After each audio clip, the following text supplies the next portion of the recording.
29 سال تو اس کی مصیبتوں میں، غم میں، حزن میں، ملال میں گزریں گے، 1 سال راحت کا گزرے گا۔ دنیا میں کوئی انسان ایسا نہیں جسے کوئی غم نہ ہو، کوئی پریشانی نہ ہو، کوئی مصیبت نہ ہو۔ اگر آپ سوال کریں کہ حضرت کیا اولیاء، صحابہ، انبیاء کو بھی غم مصیبت تھی؟ آپ جواب سن کر تعجب کریں گے، ہمارے سے زیادہ پریشانیاں حضرات صحابہ اور حضرات انبیاء کو تھیں۔ کوئی ایسا نبی بتائیں آپ، کوئی ایسا رسول بتائیں آپ جو دنیا میں آ کر کوئی مصیبت نہ جھیلا ہو، نہ اٹھایا ہو۔ توجہ چاہتا ہوں، کیونکہ اس وقت ہم لوگ بہت مایوس، غمزدہ، پریشان ہیں۔ ہماری آپ کی پریشانی، غم، اسے ہلکا کرنے کے لیے میں اس عنوان کا انتخاب کیا۔ خدا کرے کہ مجھے صحیح بولنے کی اللہ تعالیٰ توفیق دے دے اور آپ سمجھ بھی جائے تو انشاءاللہ تعالیٰ موم کی طرح ہماری پریشانیاں پگھل جائیں گی۔ کوئی ایسا نبی بتاؤ آپ جو دنیا میں آ کر پریشان نہ ہوا ہو۔ کوئی ایسا رسول بتاؤ آپ جو دنیا کے اندر آ کر پریشان نہ ہوا ہو۔ کوئی ایسے صحابی بتاؤ جو دنیا میں آ کر پریشان نہ ہوئے ہو۔ کوئی ایسا ولی، غوث، قطب، ابدال بتاؤ جو دنیا میں آیا ہو، اس کے پیچھے کوئی پریشانی نہ ہو، اس کے پیچھے کوئی مصیبت نہ ہو، اس کی زندگی کا کوئی ایسا واقعہ بتاؤ جس میں کوئی مصیبت نہ ہو۔ حضرت آدم علیہ السلام آسمان اور جنت سے اس حالت میں اتارے گئے کہ وہ مصیبتوں کے گھیرے میں تھے۔ اترنے کے بعد مصیبت نازل نہیں ہوئی، اس حالت میں دنیا میں اتارے گئے کہ وہ مصیبتوں کے گھیرے میں تھے۔ یہ ایک بات شیطان کی کیا ہوئی، ایک دھوکہ شیطان کا کیا ہوا، ایک مکر اور فریب شیطان کا کیا ہوا، ایک دانہ کیا کھا لیے کہ ابھی دنیا میں نہیں آئے، مصیبتوں کے گھیرے میں آ گئے۔ اللہ تعالیٰ نے لباس اتار دیا، اللہ تبارک و تعالیٰ نے بیوی سے الگ کر دیا، اللہ تبارک و تعالیٰ نے جنت سے اتار دیا، اور زمین میں اترنے کے بعد اللہ تبارک و تعالیٰ حضرت آدم کو زمین میں اتار دیا، اور حضرت آدم علیہ السلام زمین میں اترتے ہی فوراً دعا کر کے ان کی مصیبت کلیئر نہیں ہوئی۔ تمام سیرت کی کتابوں میں یہ بات لکھی ہوئی ہے، 400 سال تک اپنی پریشانیوں کے دلدل میں حضرت آدم علیہ السلام پھنسے رہے۔ 400 سال تک، 4 لمحے نہیں، 4 گھنٹے نہیں، 400 سال تک۔ سمیٹنا چاہتا ہوں میں عنوان کو، پریشانیوں سے گھبرانے والے انسان نہیں، اور پریشانیوں سے گھبرانے والے اور گہرائی میں اتر کر کہا جائے تو ان کا ایمان کمزور ہو جائے گا۔ دنیا راحتوں سے گلے ملتے ہیں، محمد کے غلام تو مصیبتوں سے ہاتھ ملاتے ہیں۔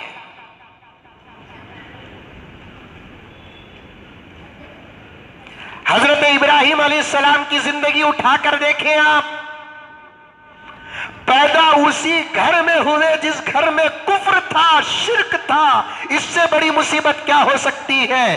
ایک مومن مسلمان کفر کے ماحول میں پیدا ہو، ایک مومن مسلمان شرک کے ماحول میں پیدا ہو، یہ اتنی بڑی مصیبت نہیں ہے جتنی بڑی مصیبت کے خود ایک نبی، ایک ملت کا امام حضرت ابراہیم علیہ السلام کفر کے ماحول میں پیدا ہوتے ہیں اور آنکھ کھولتے ہیں، شرک کے ماحول میں پیدا ہوتے ہیں اور آنکھ کھولتے ہیں۔ ایک اصول پیغمبر صلی اللہ علیہ وسلم نے فرمایا، ہر بچہ اپنے ماں باپ کے دین پر چلتا ہے، کل مولود یولد علی الفطرہ، ہر بچہ بچہ اپنے فطرت پر پیدا ہوتا ہے فَكَانَ أَبَوَاهُ يُحَوِّدَانِهِ أَوْ يُنَصِّرَانِهِ أَوْ يُمَجِّسَانِهِ، لیکن ماں باپ اسے یہودی بنا دیتے ہیں، ماں باپ اسے مجوسی بنا دیتے ہیں، ماں باپ اسے نصرانی بنا دیتے ہیں، ماں باپ اسے کافر بنا دیتے ہیں۔ کیوں ماں باپ ان کو یہودی بناتے ہیں؟ کیونکہ ماں باپ یہودی ہوتے ہیں۔ کیوں ماں باپ ان کو نصرانی بناتے ہیں؟ اس لیے کہ ماں باپ نصرانی ہوتے ہیں۔ کیوں ماں باپ ان کو مجوسی اور کافر بناتے ہیں؟